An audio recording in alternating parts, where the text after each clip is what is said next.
এক বড় বুজুর্গ বলছে, যুবক তুমি মনে রেখো, তুমি দুই দুর্বলতার মাঝখানে আছো। তোমার শিশুকাল দুর্বল, তোমার বৃদ্ধকাল দুর্বল। দুই দুর্বলতার মাঝখানে অল্প কিছু সময় তুমি শক্তি নিয়ে আসো। সেই শক্তির সময়টাই হচ্ছে যৌবনকাল। যদি কিছু করতে হয় শক্তির টাইমেই করো। নিজেকে গড়লে শক্তি থাকতেই গড়ো, নিজের আখিরাত সাজাইলে শক্তি থাকতেই সাজাও।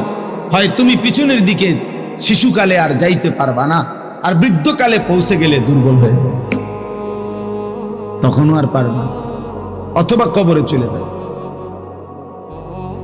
এই জন্য 17 বছরের, 18 বছরের, 20 বছরের ছেলে তোমাদেরকে বলি, বাপ এত অল্প বয়সে যদি আল্লাহ পাকের এত বড় নাফরমান হও, মাত্র 18 বছর বয়সেও যদি তুমি আল্লাহকে এইভাবে না চিনো, 18 বছর 20 বছর বয়সেই যদি তুমি একটা সেজদা দিতে মন না চায়, আরে জানোয়ার তুই 60 বছর পর্যন্ত যাইতে যাইতে তোর অবস্থা কি হবে? বেঈমান, এই বেঈমান,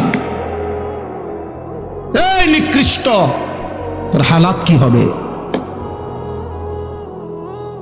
তুই 18 বছর বয়স না হইতে যদি আল্লাহর এত বড় দুশ্মন হস, তো তোর বাকি হালাত